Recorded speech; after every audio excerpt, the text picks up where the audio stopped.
பெறலாம் வாங்க காஃபி குடிப்பது போல் எளிதாக. குரூப் 4 கொஷின்ஸ் நம்ம பார்த்துட்ருக்கோம்ல, அதில் முற்றொருமைகளை வச்சு மட்டும் எப்படி சால்வ் பண்ணுறோம் கணக்குகளை. கொஷின் பேப்பரில் வர கொஷினில் அது முற்றொருமைகள் வச்சு தான் அப்ளை பண்ணணுமா அப்படின்றத பார்த்தோன்னே நீங்கள் எப்படி கண்டுபிடிக்கிறது, அதை எப்படி சால்வ் பண்ணுறது, சரியா? அதான் பார்க்க போகிறோம். போகலாமா வீடியோக்குள்ளே? இப்போ இது கணக்கு வழி தான்.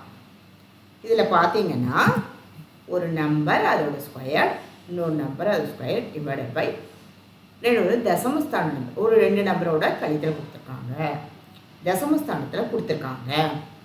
இதில் பார்த்தீங்கன்னா நீங்கள் நார்மலாக பண்ண முடியுமா அப்படின்னு பார்த்தா, இது ஒரு எத்தனை டிஜிட் நம்பர், 5 டிஜிட்ஸ் இருக்குது. ஸோ இதை வந்து நீ ஸ்கொயர் பண்ணுன்னா இதே நம்பரால் திருப்பி பெருக்கணும். அப்போ எவ்வளோ பெருசாக வரும், டைம் பத்துமா? பத்தாதில்.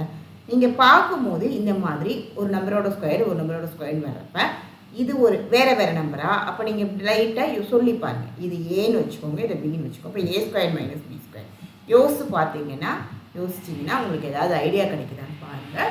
ஏதாவது என்ன ஐடென்டிட்டி இது மாதிரி. ஏன்னா ஐடென்டிட்டி வந்து நான் போன வீடியோவில் ஒரு பக்கம் ஐடென்டிட்டி கொடுத்துருக்கேன். அதில் இருக்க ஐடென்டிட்டி தான் அது முற்றொருமைகள், இயற்கணித முற்றொருமைகள். அதெல்லாம் ஒரு தடவை நீங்கள் நல்லா படிச்சுக்கோங்க, இன்னொரு தடவை படிச்சுக்கோங்க, சரியா? அதை வந்து நீங்கள் ஸ்க்ரீன்ஷாட் எடுத்து வச்சுட்டு அப்பப்போ பார்த்துக்கோங்க. அப்போ இந்த மாதிரி A² - அதை நான் எழுதி காமிக்கிறேன். இப்போ இந்த எப்படி இருக்கும் அப்படின்னா A² - B². இது ஒரு நம்பர், இதுதான்.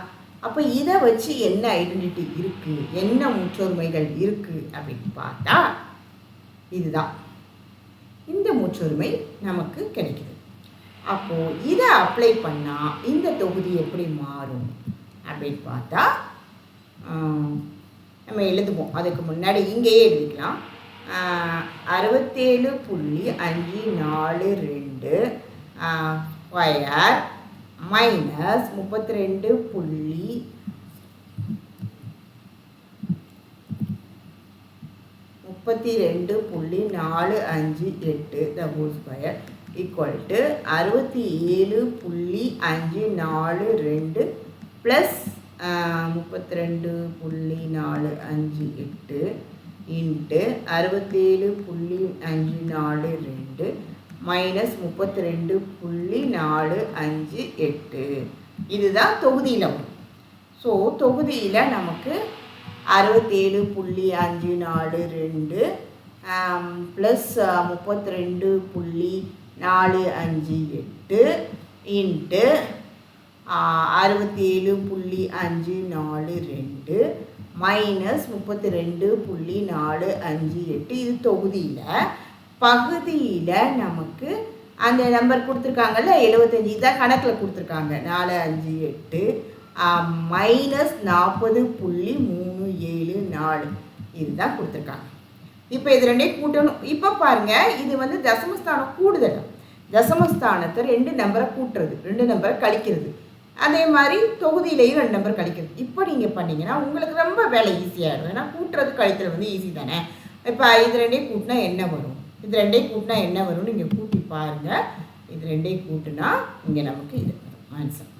அதே மாதிரி இதுலேருந்து கழிக்கணும். இதுலேருந்து கழிச்சா என்ன ஆன்சர் வரும்னா இதுதான் ஆன்சராக வரும்.